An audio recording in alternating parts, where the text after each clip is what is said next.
Jury selection continued today in the murder trial of Derek Chauvin. He's a police officer accused of killing George Floyd last May, kneeling on his neck for nearly 9 minutes. Do you swear or affirm under penalty of perjury that you will truthfully answer all questions about your qualifications to serve as a juror? I will. All right, thank you. The former police officer, who's white, is facing murder and manslaughter charges in the death of George Floyd, a black man in Minneapolis. He has pleaded not guilty to second-degree charges. The judge has set aside 3 weeks to screen jurors. 5 of them were seated today. A total of 12 are needed. Well, we want to continue this conversation. I'm joined by Mike Griffin. He's a community organizer in Minneapolis, has been taking part in anti-police brutality protests for years. Hi, Mike. Thanks so much for taking the time to be with us. Hey, Janella. Thank you for inviting me. So, you know, this trial has been seen by many as kind of a turning point, one of the most important in the civil rights movement in the U.S. 10 months after the murder of George Floyd, have you felt a shift? Yes, I have felt a shift, definitely here on the ground.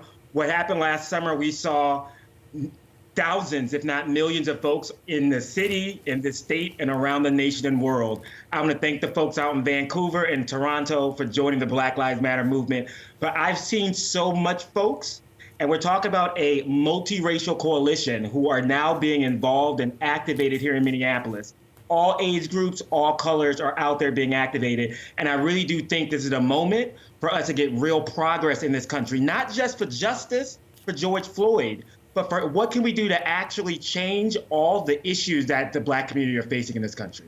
Right, and so those protests that were initially about police brutality, but it also sparked a conversation about defunding the police, or some felt reforming the police. And that's a conversation that's even reached us here in Canada, this idea of divesting funding away from police to resource other social services. So have you seen any shift, any actual change in policy towards that? We've seen small incremental changes, to be honest with you. So here in Minneapolis, we spend about $200 million a year. In one calendar year, $200 million on the police force. Just imagine a world if we would actually invest that in childcare and actually raising the wage and making sure we can make sure that everybody has a house to live in. There's actually issues that are facing the Black community that we can be investing in. So we're trying to move away from a police state to a caring economy in this country. So George Floyd's death, he wasn't, you know, it was one that sparked a global, really, reaction and conversation. But he wasn't the first unarmed black man to die at the hands of a police officer in Minneapolis, or even in the U.S. and even in North America. We've had that here in Canada as well.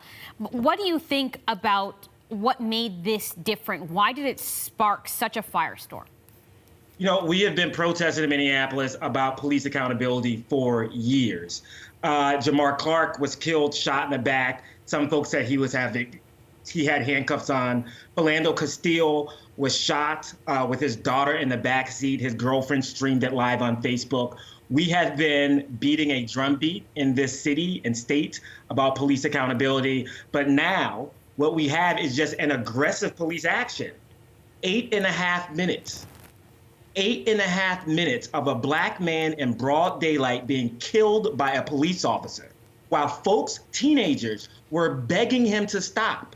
That is unprecedented that I've seen, that it would be able to be videotaped and streamed, that the world has seen it now. So I think this is a reckoning moment for us to lean in on how do we get justice for George Floyd, but also how do we fix some of these systemic problems that this country has faced. I just saw your segment about the COVID crisis that we've had here. That is most likely to affect me and my family. My dad caught COVID. My aunt died from COVID. My godfather died from COVID. We have issues in this country that are affecting the Black community, and I think this is a moment for us to really lean in to start tackling them. You just had an election. You have a new president in power. Has that impacted anything when it comes to race relations in the U.S.? You know, we got rid of the racist in chief, Donald Trump. And that was, by the way, only because of black and brown folks, millions of black and brown folks across this country risking their lives to go out and vote for Joe Biden. Joe Biden came in and he banned federal dollars going to private prison, which is a great step.